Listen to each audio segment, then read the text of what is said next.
Graças a paz, irmãos. Amém. Alegria para a gente estar de volta. A gente estava pela manhã aqui já adorando ao Senhor. E eu pensava que é um privilégio. São coisas simples, mas é um privilégio até a gente poder adorar a Deus nesse horário. Porque desde a antiguidade, no dia do Senhor, né, a igreja sempre se reuniu, mas nem sempre era permitido. Então o pessoal fazia de madrugada, ou bem tarde, ou de manhã bem cedo, mas sempre dava um jeito de se reunir. A gente aqui tem a liberdade de se reunir pela manhã, tarde, noite, fazer vigília, né? Isso é bênção da parte de Deus, irmãos. Somos um povo livre que adora ao Senhor. Nós não sabemos se sempre será assim, mas a gente pede a Deus que sempre seja, né? São pequenas coisas, irmãos, que o Senhor nos agracia e às vezes a gente não para pensar. Eu convido a igreja a abrir a Bíblia no livro de João, Evangelho segundo escreveu João, capítulo de número 6.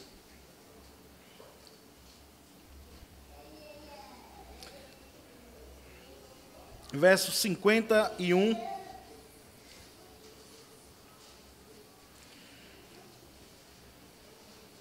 ao 57.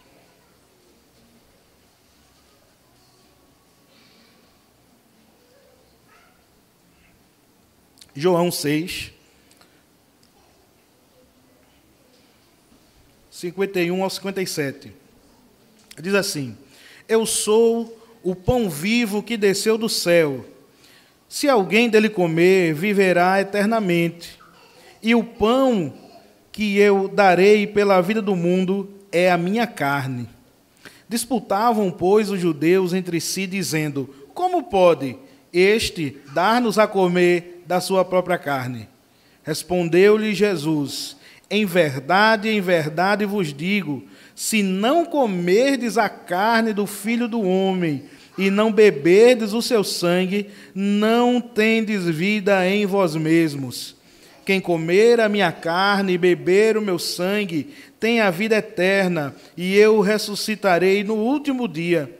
Pois a minha carne é verdadeira comida e o meu sangue é verdadeira bebida.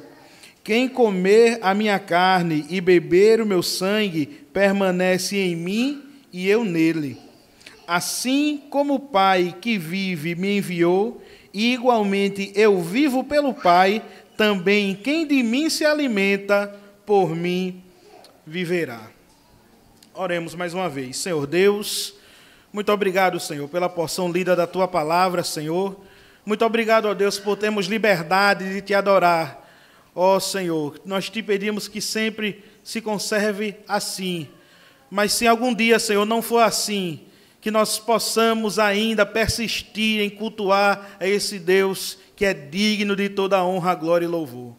Ó Senhor, nos ajude, em nome de Jesus. Amém e amém.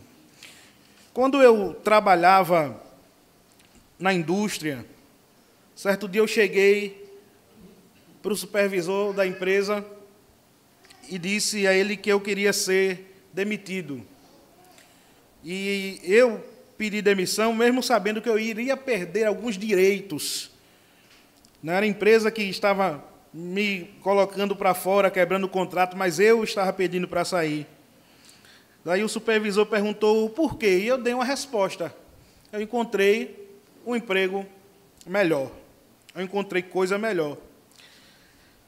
No capítulo 6, em boa parte do capítulo 6 de João, Jesus Cristo está explicando que havia algo melhor para os judeus, algo melhor para aqueles que lhe ouviam. No capítulo, a declaração do versículo 51, ela cria uma polêmica entre os judeus, porque Jesus diz assim: eu sou o pão vivo que desceu do céu. Se alguém dele comer, viverá eternamente. O versículo 52 diz: disputavam, pois, os judeus entre si, dizendo: como pode estes dar-nos a comer da sua própria carne? Essa linguagem de pão, sangue, corpo, essa linguagem para a gente é muito comum. Era uma linguagem que a gente já está acostumado. Quando fala de pão, sangue, corpo de Cristo, a gente está acostumado. Mas para um judeu, isso era muito estranho. Jesus estava dizendo, vocês têm que comer a minha carne. Vocês têm que comer do meu corpo. O judeu que tinha um monte de restrições alimentares, não comiam carne de porco, por exemplo, carne de animais sufocados. Agora chega um galileu, dizendo-se pregador, dizendo assim, olha, vocês vão ter que comer a carne do meu corpo. Isso soava como uma abominação nos ouvidos dos judeus. Soava como se fosse um canibalismo, algo que até hoje para a gente é algo estranho, é algo terrível. Então eles escutam aquela declaração e ficam confusos. E essa falta de entendimento acerca deste discurso de Jesus faz com que muitos saiam ou deixem de segui-lo. O Senhor ele estava tratando desse assunto de pão, não só aqui, mas desde do início do capítulo 6. A Bíblia ela vai trazer em alguns momentos essa linguagem também de comida, alimento e pão. Eu gostaria, irmãos, nessa noite, de falar sobre o pão que nos sustenta, baseado aqui nesse texto. Então, o primeiro ponto traz uma pergunta para a gente: qual é o melhor pão? Em Êxodo, no capítulo 16, assim que o povo de Deus ele sai do Egito, depois que atravessa o Mar Vermelho, aquelas milhares ou talvez milhões de pessoas começam a ir até Moisés e clamar por pão. E o Senhor Deus, ele diz que mandaria alimento para eles. E todos os dias, Deus diz a Moisés, todos os dias vocês esperem que vai descer do céu o alimento da parte dos céus para vocês.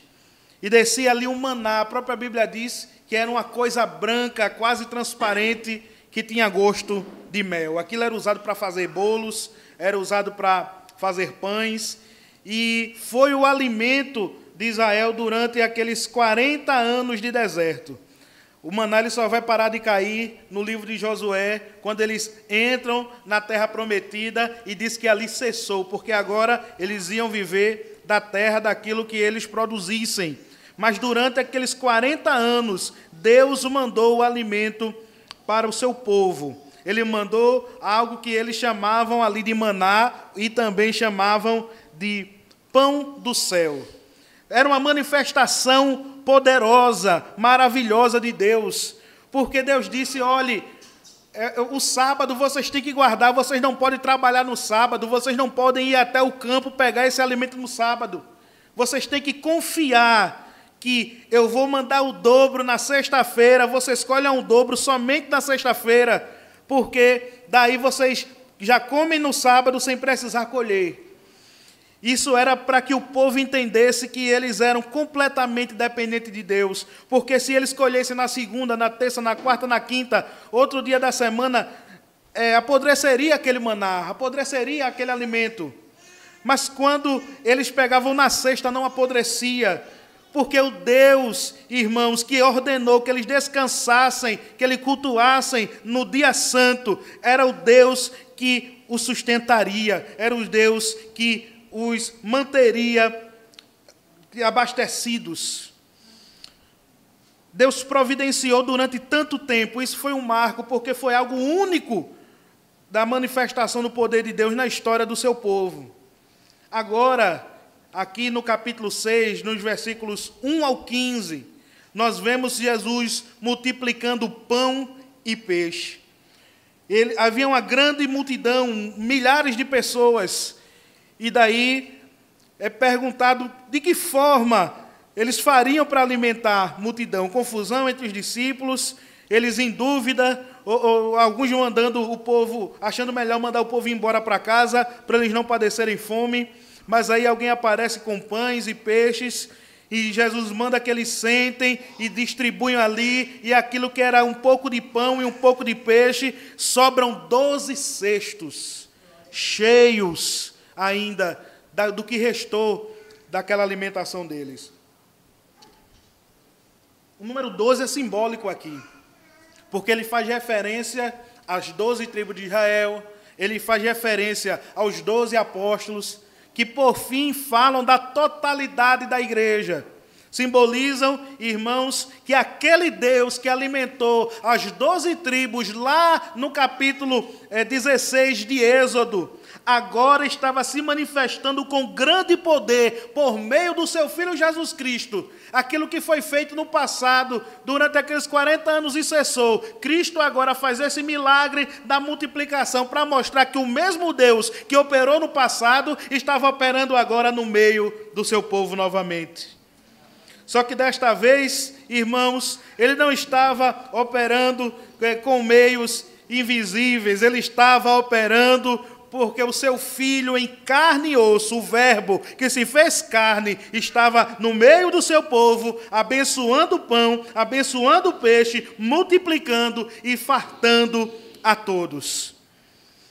Nesta multiplicação, essa sobra demonstra que há suficiente para todo aquele que anda com Cristo. Nesta multiplicação, mostra que naquela sobra há mais do que suficiente. O apóstolo Paulo ele diz, onde abundou o pecado, superabundou a graça. Ó irmãos, quão grandes são as nossas falhas, quão grandes são os nossos pecados, quantos erros, quantas decisões erradas nós já cometemos nessa vida, mas o perdão de Deus é maior do que todo o erro e qualquer pecado que nós tenhamos cometido a nossa vida inteira. A graça de Deus é maior do que o nosso erro. As nossas dívidas para com Deus, elas são completamente pagas. E aquilo que alimenta, né, a nós, a sua providência, o nosso sustento, o Senhor sempre, sempre terá de sobra para nós.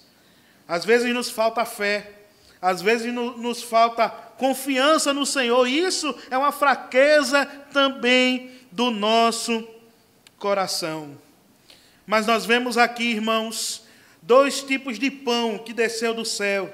Nós vemos aqui o pão, o maná que desce em Êxodo 16, nós vemos o pão da multiplicação por meio das mãos de Jesus Cristo.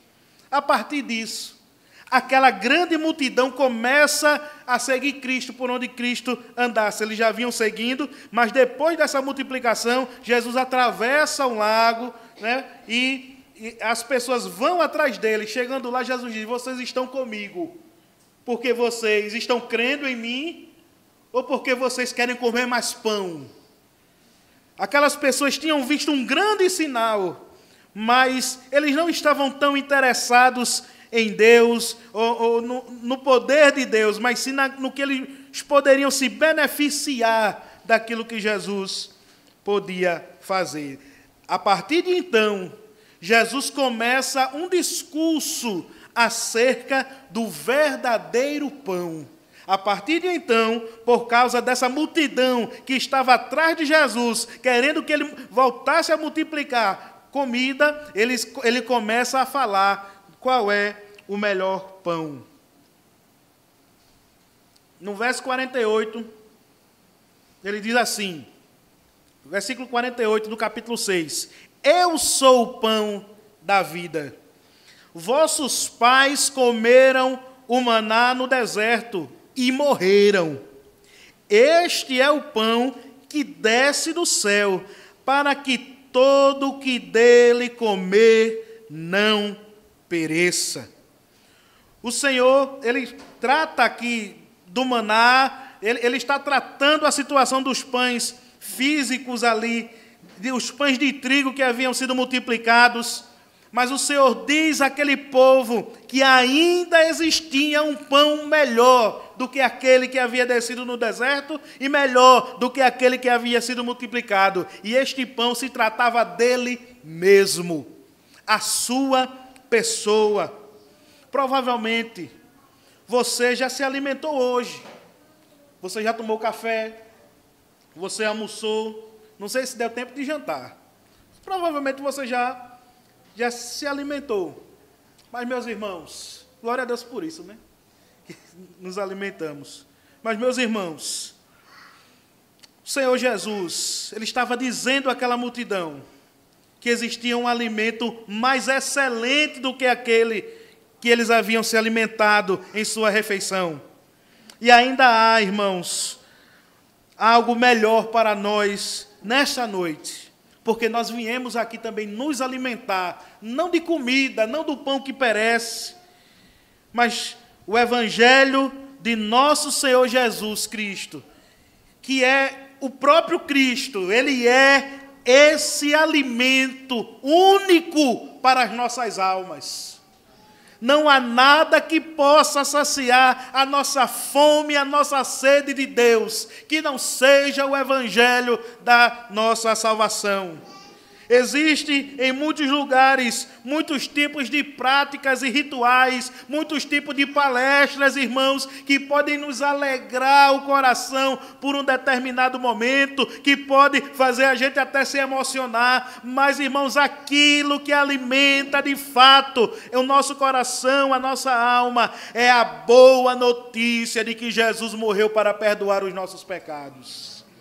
Esse é o alimento, e esse é aquilo que sustenta a nossa alma. Qual o melhor pão, irmãos, que tem para nós? Não é aquele maná do deserto. Talvez você gostaria de ver, observar aquilo acontecer. Talvez você gostaria de ver a multiplicação dos pães, com 4, 5 pães ali ser colhidos, vários cestos. Mas, meus irmãos, hoje nós não temos maná descendo aqui, hoje nós não temos multiplicação de pão aqui, mas nós temos Jesus Cristo vivo em nossa presença, vivo em nosso meio, a presença real de Cristo.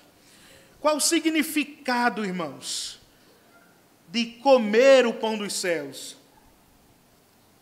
Versículo 53. Diz assim: respondeu-lhe Jesus. Primeiro, no 52, eles estavam discutindo. Aí Jesus acha pouco e ainda escracha mais aqui, ainda joga mais lenha na fogueira. Ele diz: respondeu-lhe Jesus, em verdade vos digo, se não comerdes da carne do Filho do Homem, e se não beber o seu sangue, essa linguagem era muito escandalosa, se não beber do seu sangue, não tendes vida em vós mesmos. O que significa comer o pão dos céus? Comer e beber, irmãos, representa fazer parte ou tomar parte do sacrifício de Cristo na cruz do Calvário. Esse sacrifício aqui ainda estava para acontecer, mas Jesus já estava dizendo: se você não comer, simbolicamente falando, se você não comer e beber, se você não fizer parte, se você não crer naquilo que o Filho do Homem veio fazer para salvar a sua igreja, você não tem parte com Deus. Você não tem vida em vós mesmos.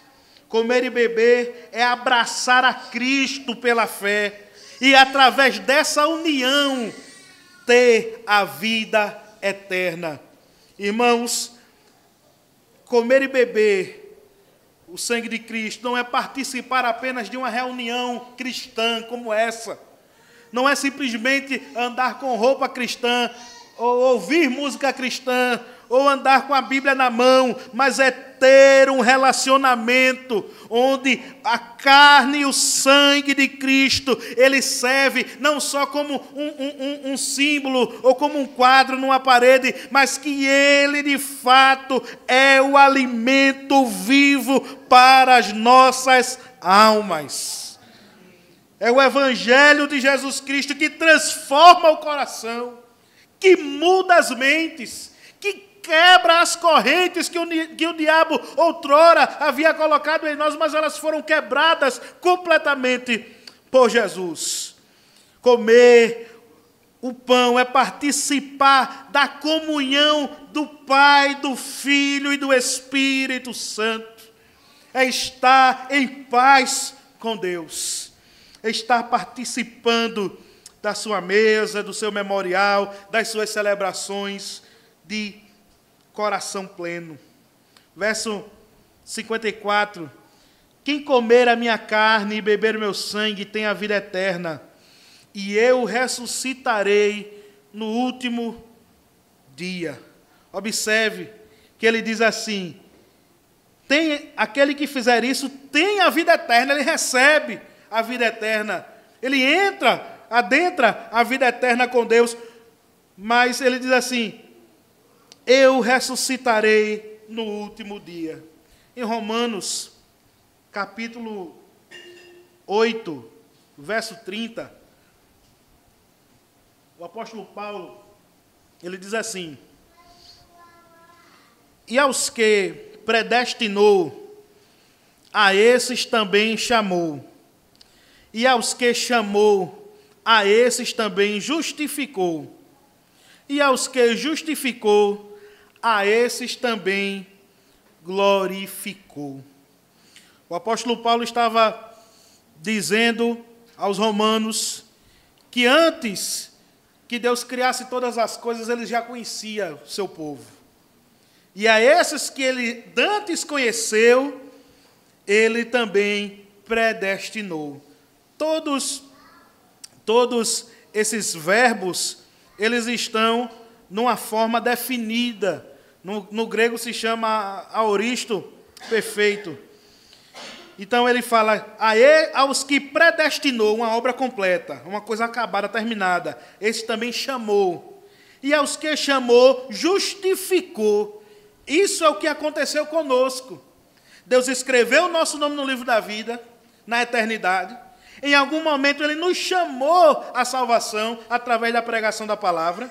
E ele, no ato em que nós cremos, ele nos justificou, ele perdoou os nossos pecados. O apóstolo Paulo fala disso de uma forma completamente acabada, uma obra terminada, uma obra perfeita, completamente acabada, como uma casa, que ela não simplesmente foi levantada, mas ela foi coberta, ela foi rebocada, foi colocada a parte elétrica, hidráulica, cerâmica, foi colocada as portas, foi uma obra acabada. É isso que Paulo está dizendo aqui. Tudo isso aconteceu perfeitamente, mas tem uma coisa que ele também diz na última parte do versículo, a esses também glorificou. Essa parte ainda não aconteceu conosco. Essa glorificação, ela acontecerá no último dia. É quando o nosso corpo corruptível, ele vai se transformar em coisa incorruptível, num corpo glorificado, num corpo que não morre, que não perece, num corpo que não adoece. Isso ainda não aconteceu, mas o apóstolo Paulo ele já fala que para Deus isso é algo completamente terminado, acabado, perfeito, terminado. Ainda não aconteceu, mas pela carne e pelo sangue, irmãos, que foi rasgado na cruz do Calvário, nós temos a confiança, nós temos a garantia de que o mesmo Deus que nos chamou, o mesmo Deus que tem nos feito chegar até o dia de hoje, Ele vai nos fazer chegar até o dia final. Crendo nas suas promessas, orando e recebendo a resposta da oração, louvando e o louvor sendo recebido por Deus nas alturas, e aquele grande sacerdote intercedendo por nós. Oh, irmãos, esta obra é uma obra perfeita. É por causa disso que aquele que não estivesse participando da comunhão da carne e do sangue, não teria a vida eterna. Oh, irmãos, essa é a causa, é o motivo do nosso regozijo. Esse alimento, irmãos, ele nos sustenta eternamente. Vimos que a carne e o sangue o verdadeiro pão é o melhor pão, Jesus é o melhor pão. E vimos também que o significado de comer o pão dos céus é abraçar e crer no sacrifício de Cristo pela fé. Em terceiro lugar, irmãos, o alimento que nos sustenta eternamente é este pão. No Salmo 81, versículo 10, o Senhor ele diz assim: eu sou o Senhor teu Deus, que te tirei da terra do Egito. Abre bem a boca e te encherei. O Senhor, neste salmo, ele faz menção do que ele havia feito em benefício do povo hebreu, a sua libertação, os seus milagres, a sua glória vista ali entre eles. E ele disse que em determinado momento chegou ao povo e disse: eu sou o Senhor teu Deus, eu te tirei da terra do Egito. Ele fez uma obra. Ele tinha tirado, mas agora ele garantiria, ele fala que ele garantiria que o sustentaria durante o período que ele estaria no deserto. Ele diz assim: abre a boca e eu te encherei. Sabe qual é a figura que o salmista quer evocar aqui? Qual é a figura que ele quer esteja na mente? De um pássaro, de uma árvore num ninho, onde não consegue voar, onde não tem condição de se alimentar, não tem condição de caçar a própria comida. Mas aí vai a mãe ou o pai fora, pega a comida, chega no ninho e os filhotes ali abrem a boca e eles colocam o alimento na boca ali daqueles passarinhos recém-nascidos. O pai e a mãe alimentam eles diretamente na boca. Então Deus, quando livra o povo do cativeiro, quando Ele livra o povo do Egito, Ele diz: abre a boca que eu te encherei, eu vou colocar comida na boca de vocês, não vai faltar, eu não vou deixar de sustentar, eu não vou deixar de nutrir vocês, porque vocês estão no deserto, eles passaram pelo deserto, passaram pelo mar, atravessaram rios, eles enfrentaram perseguições, eles enfrentaram guerras, mas Deus, irmãos, em todos os momentos esteve com eles. Deus encheu a boca deles. Só que agora Jesus Cristo está dizendo o seguinte: olha, aquele maná, quem comeu, morreu. Aquele maná não era o melhor maná, não era a melhor comida, não era o melhor pão. Ó, irmãos, se Deus mandou que ele abrissem a boca, que ele a encheria, o que Cristo não há de fazer em nossa vida até o dia do arrebatamento? Deus, ele também diz o mesmo para nós. Nós podemos abrir as nossas bocas, a boca da nossa alma, porque Cristo ele vai nos alimentar diretamente, irmãos, pessoalmente. Vai nos nutrir, vai nos suprir, vai nos alimentar, vai nos dar força, vai nos restaurar, irmãos. Ainda que você, como uma ave no ninho, não tenha capacidade de voar, não tenha capacidade nem sequer de buscar comida, porque muitas vezes acontece na caminhada cristã, falta força para orar, falta força para ler a Bíblia, falta força para chegar na igreja, falta força até para pedir ajuda, mas o nosso Deus Todo-Poderoso, Ele diz ao seu povo: abre bem a tua boca que eu vou encher, eu vou matar a fome da tua alma, eu vou renovar as tuas forças, e você vai ver a mão do Senhor, a boa mão do Senhor. No versículo 57, diz assim: assim como o Pai vive, me enviou, e igualmente eu vivo pelo Pai, também quem de mim se alimenta, por mim viverá. A garantia, irmãos, de que nós temos em Deus todo o sustento para nossas almas, a garantia de que Deus está cuidando da alma, do corpo, das nossas coisas, da nossa casa, da nossa família, que Ele está cuidando de nós em meio às alegrias, mas também está cuidando no meio do sofrimento. A garantia que nós temos que Deus está nos guiando, como que no meio de um deserto até uma terra prometida, e que Ele não falhará, é simplesmente o fato dele ser um Deus vivo. Ele não é um Deus que está simplesmente sendo adorado como uma imagem de escultura, não é um Deus como as religiões pagãs adoram, não é algo imaginado pela mente humana, mas Ele é um Deus que vive. Ele é um Deus que fala com o seu povo através da sua palavra. É um Deus que, como diz no Salmo 91, e você clama e Ele responde. É um Deus que é o socorro presente na hora da angústia. Oh, irmãos, Ele é um Deus atento. Ele disse a Israel: eu sou o guarda de Israel. O teu guarda, ó Israel, não toscanejará. Ele não dorme, Ele nem pisca. É um Deus vivo e poderoso. Aí Jesus diz assim: assim como o Pai que vive me enviou, e igualmente eu vivo pelo Pai. Esse Pai, Ele é tão vivo. Esse Pai, Ele é tão real, tão fiel, tão verdadeiro, que Ele enviou o seu Filho pessoalmente para fazer o resgate da minha e da tua vida. Esse Pai, irmãos, que mandou o seu Filho, Ele ainda é vivo e poderoso sobre a terra. Ainda que o diabo ele ruja, ainda que as nações rejeitem ao Senhor, ainda que os povos sejam inimigos de Deus e da sua palavra, esse Deus ainda é vivo. Ele enviou o seu Filho, ele diz: assim como o Pai que vive me enviou, e igualmente eu vivo pelo Pai. Veja a confiança que o Filho, que era Deus também, mas veja como ele expressa isso. Como o Deus que eu vivo, que igualmente eu vivo pelo Pai, também quem de mim se alimenta, por mim viverá. Sabe qual é o amparo da tua vida?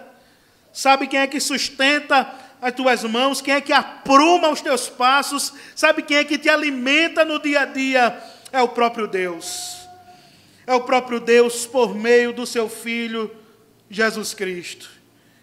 Ainda no livro de João, irmãos, o Senhor Jesus diz assim: eu não vos deixarei órfãos, mas enviarei o Consolador.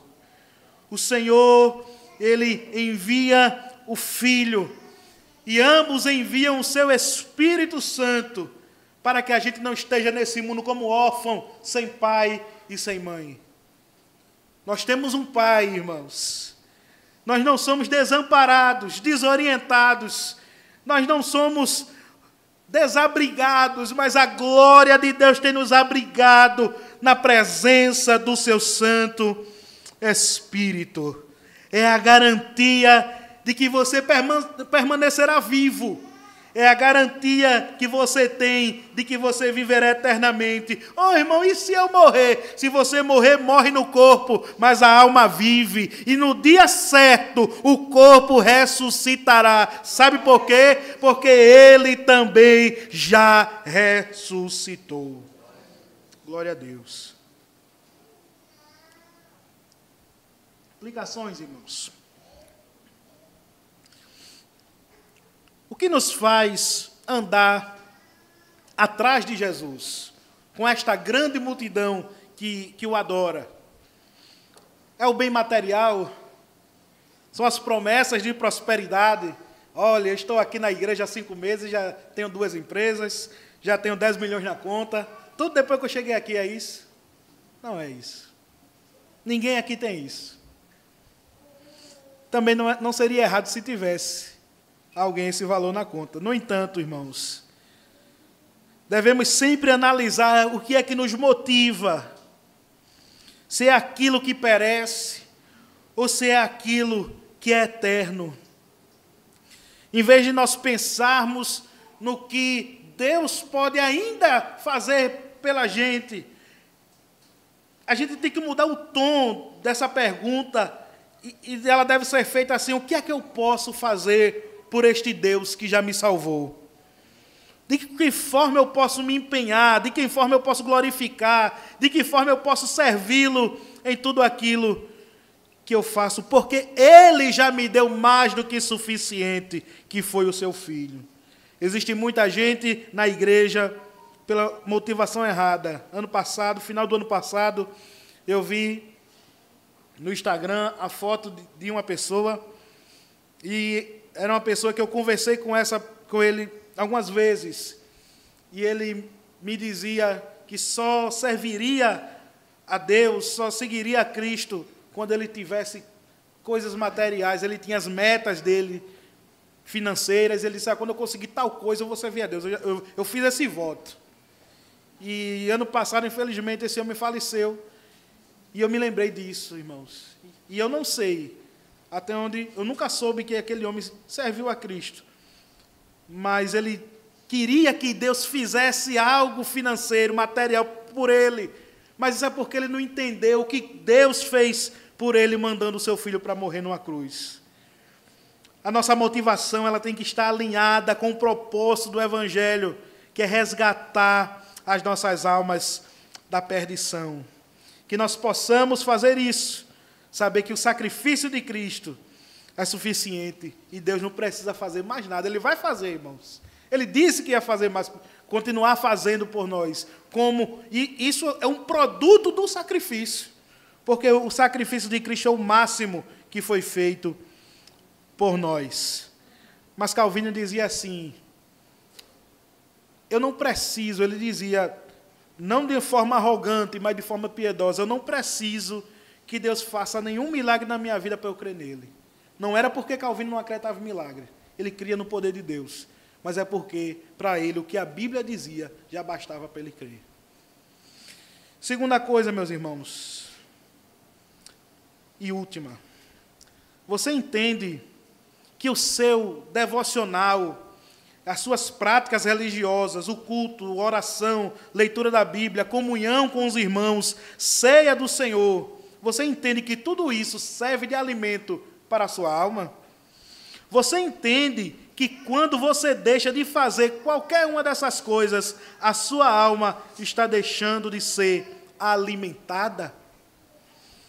É importante, irmãos, porque existe hoje cultos ou igrejas que fazem o culto a Deus parecer mais um show, mais um entretenimento, onde existe alguém se apresentando aqui, você assistindo aí, gostando do que está vendo, mas a gente tem que ter cuidado, porque o eixo do culto, o sentido do culto, ele pode ser perdido em coisas que você acrescenta. Eu não estou aqui condenando quem pinta as paredes de alguma cor, quem coloca a luz, isso e aquilo, eu não tenho nada a ver. Na nossa igreja não tem. Mas, irmãos, a gente tem que considerar o seguinte: tudo que é feito, tudo que a comunidade cristã ela tem feito, aqui dessas coisas que eu falei, essas práticas, elas são alimento para a nossa alma. Quem trabalha com aconselhamento bíblico, os pastores, eles vão geralmente ter um consenso de que as pessoas que são mais complicadas ou mais problemáticas são aquelas que menos estão nos cultos de oração, são aquelas que menos estão nos trabalhos de estudo bíblico, e são as primeiras a reclamar quando aparece algum tipo de problema. Meus irmãos, nós temos que entender que o culto ao Senhor é para o Senhor, é para a honra e glória dele, mas é também um meio dele alimentar as nossas almas. A ceia é a forma física que representa tudo isso que aqui foi dito, tudo isso que Jesus expressou a respeito dele ser o corpo, do pão ser o seu corpo e o vinho ser o seu sangue. A comunhão dos irmãos, ela nos sara. A comunhão dos irmãos, ela nos restaura a nossa alma também. Tudo isso são ferramentas que Deus usa para o nosso bem, para a nossa estabilidade espiritual. Que busquemos o verdadeiro pão, nos alimentemos desse pão que é Jesus Cristo, que é o seu Evangelho. Não deixemos de orar, não deixemos de ler a Bíblia, não deixemos de cultuar, sermos perseverantes, abundantes no amor aos irmãos. Porque, irmãos, a palavra, Salmo 81:10, ainda serve para nós. Abre bem a tua boca e eu te encherei. Tem suficiente para mim e para você da parte do Senhor. Oremos. Senhor Deus, bendito Pai, nós te agradecemos, Senhor. Nós te bendizemos, ó Pai, pelo pão bendito que desceu dos céus. Oh Deus, te agradecemos por esse verdadeiro maná dos céus, que é multiplicado não só aqui nessa igreja nessa noite, mas em toda a face da terra, onde tem um grupo de crente que se reúne em nome do Senhor. Tem comida, tem alimento, tem salvação, tem restauração, tem tudo aquilo que a nossa alma precisa, Deus. Sara a nossa alma, Senhor. Oh Deus, desfaz essa fraqueza espiritual e dá força, dá graça, dá vigor novamente, ó Pai. Espírito Santo de Deus, nos renove a cada dia, nos faça abundar de alegria na Tua presença, tendo prazer na comunhão, tendo prazer na ceia, tendo prazer na pregação, tendo prazer na oração, tendo prazer na leitura bíblica, em tudo quanto o Senhor colocar em nossas mãos, ó Deus. Continua ajudando a Tua igreja, é isso que nós te pedimos e agradecemos em nome de Jesus.